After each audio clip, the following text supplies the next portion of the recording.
Ça fait des années qu'on vous parle de smartphones pliables sur Android, mais en fait, en France, il y a vraiment que Samsung qui s'est lancé sur ce marché avec son Galaxy Z Fold. Et bah ça y est, ils ne sont plus seuls. Honor se lance dans la course avec son Honor Magic VS. Il coûte 1600 € et on a pu le tester. Alors moi, quand on me présente un smartphone à 1600 €, forcément je vais être ultra exigeant. On est quand même sur un marché ultra premium, on est plus cher que les iPhones, les Galaxy S et compagnie, mais on est aussi sur un format d'exception, un format pliable au format livre, donc un téléphone qui va pouvoir se transformer en tablette. Et donc on va pouvoir parler un peu de ce que ça donne vraiment à l'usage concrètement dans les faits pendant quelques jours de test. Et on commence par le point où il se différencie le plus à mon avis de Samsung et en même temps c'est aussi son énorme point fort, c'est le design. On a vraiment de très bonnes finitions, dès qu'on le prend en main, ça respire un peu le smartphone premium, on va pas se le cacher. On a des belles finitions en métal tout autour, on a surtout un bel écran borderless à l'avant pour l'écran externe et puis quand on le déplie, on a aussi quelque chose de très satisfaisant. On est à peu près sur le même format que le Galaxy Z Fold, rien non plus de révolutionnaire sur ce point-là, mais c'est dans les petits détails qu'on va trouver les bonnes différences, notamment le fait que quand il se replie, il n'y a aucun espace à l'intérieur. Là, vraiment, on a quelque chose de très compact et de plutôt très fin en fait, même si, bon, pour un smartphone classique, on reste quand même sur quelque chose d'épais, il faut quand même placer la pliure. Toujours dans les petits détails du design qui font bien plaisir, il y a le port USB dessous qui est en USB 3.1 et c'est assez rare pour le noter sur un smartphone Android, ça va permettre d'avoir vraiment un très bon débit pour transférer les photos. On a aussi un module photo qui est très bien intégré d'ailleurs à l'arrière du téléphone avec un petit design un peu original là avec ses angles arrondis avec certains côtés un peu pointus pour sur les autres. En tout cas esthétiquement moi ça me plaît beaucoup. Bon par contre le dos en verre, c'est un aimant à traces de doigts, comme toujours pour les smartphones qui ont un dos en verre et qui ont un coloris un petit peu sombre comme celui-ci. Vos empreintes digitales, elles ne serviront pas seulement à marquer le dos du téléphone, elles serviront aussi pour le lecteur d'empreintes qui est au niveau du bouton d'alimentation et qui est plutôt très réactif. Ils n'ont pas fait le choix de mettre un lecteur d'empreintes sous l'écran et c'est plutôt une bonne idée, honnêtement ça marche très bien. L'autre élément qu'ils ont décidé de ne pas cacher sous l'écran, c'est les caméras en façade, que ce soit pour l'écran pliant ou l'écran externe. Dans les deux cas, on a un bel appareil photo visible. Honnêtement, c'est vraiment pas dérangeant. La petite bulle, elle est pas si importante que ça, surtout sur une belle surface d'affichage comme ça. Ok, Samsung, ils ont fait le choix de mettre une caméra sous l'écran, mais honnêtement, là, sur le Honor, ça pose pas de problème. Mais quand on parle d'un smartphone pliant, forcément, on a envie de s'intéresser de près à la charnière. Alors déjà, moi, je la trouve assez dure, mais du coup, c'est plutôt une qualité pour le coup. Je trouve qu'on a vraiment quelque chose de très satisfaisant quand on l'ouvre et qu'on la ferme. On a aussi un petit système aimanté qui permet de la fermer un peu tout seul sur la fin de la fermeture. Bref, sur la charnière en elle-même, moi j'ai trouvé que c'était vraiment du bon travail de la part d'Honor. Mais là je chante les louanges de cette charnière, il y a quand même des défauts au niveau de la pliure, notamment quand l'écran est déplié justement. On sent vraiment beaucoup la pliure sous le doigt. Pourtant, on a un design en goutte d'eau qui aurait dû permettre de gommer cet effet. Mais là, vraiment, je le sens. On a l'impression que c'est un petit fossé, honnêtement, entre les deux. Bon, j'exagère un peu. Mais on le sent vraiment quotidiennement. Dès qu'on passe le doigt sur la fente, là, vraiment, on le sent beaucoup. Alors, est-ce que ça gêne au quotidien sur un smartphone à 1600 €, j'ai envie de dire que oui, quand même. Après, bon, on s'y habitue. Puis finalement, c'est rigolo. Ça fait des petites vagues. C'est presque ludique. Hein, mais je sais pas. Je trouve ça pas super plaisant quand même. Et je pense surtout quand on regarde des vidéos ou qu'on joue à un jeu vidéo, on n'a plus du tout envie de voir ce point de design et pourtant il reste très apparent. Là vraiment quand je plie, je vois que ça quoi. Bon, en revanche, il faut qu'on parle d'un truc sur le design à titre personnel. Vous l'avez vu dans une vidéo, je suis utilisateur de l'iPhone 13 mini. Alors forcément, passer de l'iPhone 13 mini à ce téléphone-là, ça implique un certain un poids quand même. Le téléphone, il est quand même sacrément lourd, notamment parce que c'est un smartphone pliable et grand format. Donc forcément, voilà, à bout de bras par exemple, pour prendre des photos, etc. Ce sera pas toujours très plaisant. Mais sinon, par rapport à la concurrence, honnêtement, ça va. D'ailleurs, vraiment, la vidéo sur l'iPhone 13 mini, elle était excellente, donc je vous recommande de vous abonner à notre chaîne YouTube. Et si vous n'êtes pas d'accord sur le design de ce Honor Magic, vous pouvez évidemment nous laisser des commentaires. Bref, on va parler de l'écran maintenant. On en parle depuis le début de cette vidéo. Le plus important sur ce smartphone, c'est évidemment non pas son, mais ses écrans. Et là, honnêtement, Honor, il nous régale pas mal avec de l'écran OLED jusqu'à 120 Hz, avec une définition à peu près QHD. Bon, le format d'écran est un peu différent, mais globalement, c'est du QHD. Et on a aussi une certification HDR, donc vraiment quelque chose qui, en tout cas à l'œil nu, est très plaisant. Une fois qu'on le passe sous la sonde colorimétrique, c'est un petit peu différent. On a quelques couacs à reprocher, notamment par rapport à Samsung, qui est le maître des écrans OLED. Ce Honor Magic VS, par exemple, il a un écran dont la luminosité pourrait aller un peu plus haut, quoi. On n'est pas sur le meilleur HDR qui soit, notamment en 2023. L'autre point sur lequel l'écran il est un peu limité par rapport à ce que fait Samsung, c'est sur le gamut, c'est vraiment les couleurs affichées par l'écran. On est sur quelque chose de moins riche visuellement, vous aurez moins de diversité des couleurs, alors que sur Samsung, ça pète un max. Là, si on compare vraiment les deux concurrents directs sur ce point, là, on sent vraiment que l'expertise de Samsung permet à Samsung de tirer son épingle du jeu. Mais honnêtement, à l'œil nu, quand on a juste le Honor Magic sous les yeux, ça fait le taf. Et ça fait le taf pour regarder du Netflix, du YouTube, du Twitch. C'est bon, hein, tranquille. Et tant qu'on parle d'images, allons-y pour parler des photos, parce qu'on a un bel appareil photo au dos de ce smartphone qui est capable d'avoir à la fois un appareil photo principal évidemment, mais aussi de l'ultra grand angle et un téléobjectif x3. Bon, alors pour parler franchement, je suis pas le plus grand photographe sur smartphone qui existe, mais avec ce téléphone, moi déjà à titre personnel, là comme ça, de prendre quelques photos dans les bonnes conditions, j'étais plutôt satisfait. Mais quand on pousse le téléphone dans ses retranchements, c'est-à-dire dans les conditions un peu de basse luminosité, qu'on essaye d'utiliser les capteurs secondaires, notamment l'ultra grand angle, là on se rend compte vite des limites, et quand on met 1600 € dans un smartphone, on est beaucoup plus exigeant que moi qui suis juste photographe amateur sur téléphone, quoi. Pour rentrer un peu plus dans le détail, comme je l'ai dit, dans les bonnes conditions de lumière, ce téléphone il s'en sort plutôt bien. On a un bon piqué, on a un HDR qui est très compétent. On a quelque chose de vraiment très plaisant à l'œil. L'ultra grand angle sur ce smartphone, il est en x0,5, donc c'est quand même beaucoup plus large que ce que proposent d'autres smartphones du marché. Et du coup, forcément, ça se ressent sur les perspectives quand on prend des photos. Du coup, à titre personnel, j'ai eu un peu du mal à l'utiliser. Peut-être des fois, le trop est l'ennemi du bien. Je pense que ça peut offrir des perspectives intéressantes, peut-être pour des photographes plus aguerris que moi. Le téléobjectif, lui, je l'ai trouvé beaucoup plus convaincant. En tout cas dans les bonnes conditions de lumière, parce que sur le téléobjectif, l'appareil photo il est de 8 mégapixels, donc dès qu'on passe en conditions de basse lumière, là c'est la fête aux tâches, ça devient un tableau impressionniste, hein. Mais sur les bonnes conditions de lumière, là on peut zoomer dans l'image x3 et même x10 avec du numérique, ça marche très bien, et c'est très satisfaisant pour faire des photos, des souvenirs quand on visite un musée, des trucs comme ça peut être très cool. Bon, heureusement sur les photos de nuit quand même, le capteur principal il s'en sort un peu mieux. Là on retrouve quelques détails, on a quelque chose de plutôt satisfaisant en termes de contraste aussi, de jeu de lumière. On peut faire des choses assez sympathiques, notamment dans les rues de Paris, quand il a plu un peu, là, qu'on a les reflets, c'est sympa. Mais bref, après, c'est pas non plus exceptionnel, et on a surtout quelque chose, encore une fois, malheureusement, qui est meilleur chez les concurrents plus classiques, et notamment sur le Galaxy Z Fold 4, même en pliant, on est meilleur chez la concurrence, je trouve en tout cas. Deux derniers points sur lesquels on a été un petit peu déçus sur la photo, c'est le mode portrait d'abord, où l'algorithme, il peut faire un peu ce qu'il veut, notamment sur les cheveux, on a vraiment du découpage qui est pas forcément très bien réussi la plupart du temps.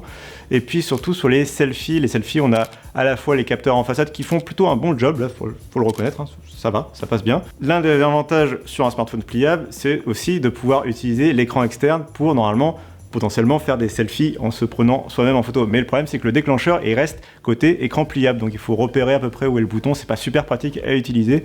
On aurait bien aimé pouvoir déclencher directement depuis l'écran externe en utilisant le module photo complet et vraiment de meilleure qualité que les petits capteurs selfie qui sont à l'avant. C'est d'autant plus dommage que Honor il nous avait habitués à mieux, notamment avec son Honor Magic 5 Pro où on avait même été impressionné par ses capacités en photo. Alors je ne sais pas là-dedans si c'est une question du module photo qui est peut-être un peu en retrait ou sur lequel Honor a dû faire des compromis, ou si c'est une question de traitement logiciel aussi sur lequel il va peut-être falloir que Honor s'améliore, donc peut-être avec des mises à jour il y aura quelque chose à corriger, mais en tout cas pour l'instant on est un peu mitigé sur le point de l'appareil photo. Je vais quand même repréciser une dernière fois que là je parle d'un smartphone à 1600 €, et donc quand je dis que je suis mitigé, évidemment on est capable de faire des belles photos avec ce téléphone, c'est juste que pour un smartphone à 1600 € on aurait attendu mieux, voilà.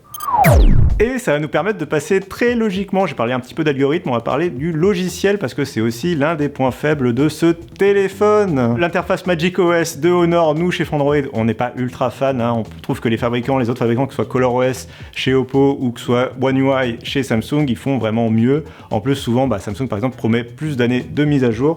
Là on est sur 3 ans de mise à jour d'Android et 5 ans de mise à jour de sécurité. C'est bien, mais encore une fois, à 1600 €, on aurait aimé qu'ils poussent jusqu'à 4 ans de mise à jour promise pour ce téléphone. D'autant que vraiment, au-delà des questions d'interface, de personnalisation de la marque, etc., on est sur quelque chose qui n'est pas du tout stable pour un usage vraiment de smartphone pliable. Je m'explique. Sur des applications ultra populaires, je trouve, en tout cas sur smartphone, comme Discord, Slack ou encore Twitter, j'ai rencontré des problèmes d'affichage. Par exemple, ça traduisait par Discord qui faisait à peu près n'importe quoi au niveau des couleurs dès qu'on passait sur la deuxième partie de l'écran principal une fois déplié. On sentait vraiment que la partie gauche et la partie droite de l'écran n'étaient pas gérées de la même façon par soit l'OS, soit Discord, enfin c'était assez bizarre. Ça va même jusqu'à Twitch où là carrément il se passait plus rien à l'interface, j'ai dû relancer l'application complètement parce que j'avais plus accès au contrôle de l'interface, ça ressemblait à rien. Allez, je vais vraiment appuyer sur ce point avec un exemple avec Twitter qui est vraiment un exemple assez simple à comprendre. Voici ce que donne Twitter sur l'écran déplié, vous avez un tweet d'affiché, je le referme et là vous avez hop, plusieurs tweets d'affichés. On a plus d'informations sur le petit écran à l'avant du téléphone que sur le grand écran déplié. C'est complètement stupide. Et puis sur Slack, c'est carrément Honor qui est venu me prévenir avec une petite pop-up qu'il valait mieux relancer l'application pour avoir un affichage correct des proportions et de, je sais pas, de ce qui se passait. Quand on achète un smartphone à 1600 €, qu'on achète un smartphone pliable, on s'attend vraiment à quelque chose d'optimisé, une expérience utilisateur travaillée. Et là, on sent que ce soit peut-être Honor ou peut-être la faute aussi des développeurs d'applications sur Android. On a quelque chose qui n'est pas au niveau de l'expérience utilisateur qu'on attendait. J'ai pas envie de totalement reprocher à Honor le problème d'adaptation d'Android au format pliable, mais quand on achète ce smartphone, on se retrouve avec Android, on n'a pas le choix, et donc il va falloir parler des problèmes d'adaptation. C'est comme ça, on va les rencontrer. D'ailleurs, j'ai pas pu tester longuement un Galaxy Z Fold de Samsung, mais je pense que One UI fait mieux de ce côté-là pour à la fois prendre en compte les spécificités d'un écran pliable pour permettre à l'utilisateur, par exemple, de faire des choses type afficher des applications côte à côte. C'est possible sur le Honor, c'est juste peut-être un petit peu plus compliqué, un petit peu moins évident pour l'utilisateur. De ce côté-là, d'ailleurs, on peut souligner que Samsung a travaillé en partenariat avec Google pour, à mon avis, mieux adapter One UI et Android d'une manière générale au format pliant. Et du coup, on a, je pense, un petit retrait de ce côté-là de la part de Honor. Peut-être que ça ira mieux avec les années suivantes. Là, c'est le premier smartphone qu'il lance sur le marché français avec ce format pliant. Donc peut-être qu'il y a encore des petites erreurs de débutants. On a aussi l'impression que Honor n'a pas fait totalement le travail d'adaptation de la taille de son écran par rapport aux gestes tactiles qu'il a pu enregistrer dans son interface macOS. Par exemple, je regarde souvent des vidéos en picture-in-picture sur ce téléphone. C'est vraiment très pratique et c'est vraiment très plaisant. Mais dès qu'on bouge un petit peu la fenêtre, il y a l'icône poubelle en fait qui détecte la possibilité de fermer la vidéo. Et c'est ultra sensible. Je pense que l'icône elle a été calibrée pour un écran qui est plus petit et pas du tout pour un écran qui est aussi large, et du coup on a une zone immense de détection pour la poubelle, et du coup je fermais la vidéo sans faire exprès très fréquemment, et c'est vraiment très frustrant quand on est en train de regarder une vidéo sur YouTube d'avoir d'un coup la vidéo qui se coupe. Allez, on a assez fait le point sur le logiciel, on va passer aux performances, et sur cet élément aussi, le smartphone, il est cool, mais il aurait pu faire mieux, on est un petit peu déçu, on commence à connaître la chanson. En effet, on est en 2023 et Honor continue d'utiliser un Snapdragon 8 Plus Gen 1 de Qualcomm, c'est un peu technique, mais c'est la puce de 2022, donc de l'année dernière, alors qu'on a de plus en plus de smartphones qui sont en Snapdragon 8 Gen 2, une puce qui est beaucoup plus performante, plus économe en énergie, qui est beaucoup plus intéressante, et là vraiment j'ai l'impression que Honor paye un petit peu son retard en termes de calendrier face à Samsung. Bah oui, le Galaxy Z Fold 4 ça fait plusieurs mois qu'il est commercialisé, donc lui c'est normal qu'il ait le Snapdragon 8 Plus Gen 1 de Qualcomm, mais on a le Galaxy Z Fold 5 qui devrait pas tarder à arriver dans les semaines et les mois à venir, et lui à mon avis il aura le Snapdragon 8 Gen 2. Donc on est un peu dans un entre-deux là comme ça de Honor, et du coup il a la puce de l'année dernière. C'est un petit peu décevant. Pour autant, c'était la meilleure puce qui était disponible l'année dernière, et donc honnêtement, on n'a pas non plus développé des applications qui mettent à genoux ce genre de processeur. On a un SoC qui vous permet de naviguer entre les applications de façon complètement fluide à tout instant, et dans les applications les plus gourmandes telles le jeu vidéo, là vous allez pouvoir jouer à Fortnite à 60 images par seconde avec les graphismes au maximum. C'est plus beau que sur une Nintendo Switch, bref, ça marche très bien. Donc du coup, c'est toujours un peu pareil à l'usage, j'ai pas vraiment envie de râler sur une puce qui va finalement se montre parfaitement performante. Mais en même temps, sur un smartphone à 1600 €, j'ai envie d'être tatillon sur ce que le fabricant me propose, et j'aurais aimé, sur ce prix, en 2023, avoir le Snapdragon 8 Gen 2. Petit point de détail sur les performances, tant qu'on est sur le Snapdragon 8 Plus Gen 1, Honor, ils ont fait un petit truc un peu particulier avec cette puce. Ils ont visiblement choisi de brider la partie CPU, donc la partie processeur, qui permet de gérer le calcul, notamment dans les applications, notamment sur les benchmarks qui utilisent vraiment beaucoup le processeur, et en fait ça se voit dans les specs, puisqu'il est limité à 3 GHz, alors que les autres téléphones tournent à 3,2 GHz. Mais sur la partie graphique, il se permet de faire mieux, notamment sur 3D Mark, par rapport à ses concurrents, donc je pense que Honor a privilégié la puce graphique au détriment du processeur. Dans les faits, ça change pas grand chose. Le revers de la médaille sur les performances, c'est aussi la question de l'autonomie. Le Honor Magic VS, il intègre une batterie de 5000 mAh, donc sur le papier, on a quelque chose de quand même pas mal, et à l'usage, on a quelque chose de très 2021-2022 on va dire, puisque le téléphone va être capable de tenir toute une journée de façon assez confortable. Honnêtement, j'ai jamais eu de problème d'autonomie. Bon, pour rappel, je viens de l'iPhone 13 mini, donc question autonomie, je suis habitué à être économe on va dire, pour dire les choses facilement. Donc forcément, sur ce Magic VS, moi j'avais pas trop de soucis d'utilisation, mais honnêtement, même en utilisant du Twitch, du YouTube, donc de la consommation à la fois de l'écran, d'internet, sur le Bluetooth, sur le casque Bluetooth et tout. Donc bref, j'utilise les capacités du téléphone, même sur du jeu vidéo. Honnêtement, le téléphone se sort très bien en termes d'autonomie. Par contre, il s'en sort quand même moins bien, une nouvelle fois, que ses concurrents, qui ont un socle peut-être plus évolué, des batteries mieux travaillées, une optimisation logicielle peut-être meilleure, et qui désormais propose plutôt en fait 1 journée et demie, voire 2 jours d'utilisation. En revanche, et là c'est un vrai point fort, on retrouve vraiment l'expertise chinoise face au retard du coréen Samsung, c'est la recharge rapide. On a un chargeur de 66 watts fourni dans la boîte, c'est du Honor Supercharge, donc c'est de la charge propriétaire, mais ça permet en 15 minutes de récupérer 50% de la batterie. Attention toutefois, j'ai parlé de charge propriétaire, quand on le charge en Power Delivery, donc c'est vraiment le standard de l'USB type C, on est sur du 10 watts, la charge classique, et là on n'est plus du tout sur de la charge rapide. On a parlé tout au long de cette vidéo, c'est vraiment le prix qui va être le nerf de la guerre sur ce marché, et là il faut avouer que c'est un peu particulier en fait, parce que à 1600 €, il est moins cher que le Galaxy Z Fold 4 de Samsung, et pour 200 € de moins, je dirais que du coup il y a match, il y a peut-être moyen de le recommander. Sauf que le Galaxy Z Fold 4, comme on l'a dit, il a plusieurs mois sur le marché, donc il a eu le temps de baisser en prix, et en promo on le retrouve régulièrement plutôt autour des 1200, 1300 €, et là ça commence à être beaucoup plus intéressant, et pour toutes les qualités que le Galaxy Z Fold 4 a, et que ce Honor Magic VS n'a pas, bah honnêtement je dirais plutôt d'aller vers Samsung. En plus on a vraiment la durée des mises à jour, on a plus d'assurance en termes de SAV, etc. On a plus envie d'y aller en confiance chez Samsung, ils ont plus d'expertise sur le smartphone pliable aussi. Donc bref, moi j'aurais plutôt tendance à recommander le Galaxy Z Fold 4. En fait, à chaque fois qu'on reprend les caractéristiques de ce smartphone, que ce soit la photo, le logiciel, les performances, l'autonomie, le design, etc., c'est un smartphone de bonne qualité, globalement, il répond à ce qu'on lui demande de faire, il est performant, etc. Mais à chaque fois, il fait moins bien que soit les smartphones classiques qui sont vendus moins cher, tels que l'iPhone 14 Pro ou le Galaxy S23 Ultra, ou il fait moins bien que son concurrent direct qui est le Galaxy Z Fold 4. Donc du coup, dans ces conditions-là, on a un petit peu du mal à le recommander. Toutefois, si vous êtes allergique à Samsung ou à One UI, honnêtement, peut-être que c'est un bon choix ce téléphone. Il n'y a pas non plus de grandes contradictions, il n'y a pas non plus des problèmes fatals sur ce smartphone. C'est un smartphone qui remplit plutôt bien son office, qu'on est content d'utiliser, et quand on n'a pas fait complètement des comparos et qu'on n'est pas immergé dans les comparatifs entre les smartphones, c'est un smartphone qui est plaisant à utiliser, quoi. Surtout, je dois confesser que j'ai envie d'être un peu bienveillant avec ce téléphone, même si au final, vous l'avez compris, je le recommande pas totalement. C'est que c'est la première fois que Samsung reçoit enfin un concurrent sur le marché français sur les smartphones pliables.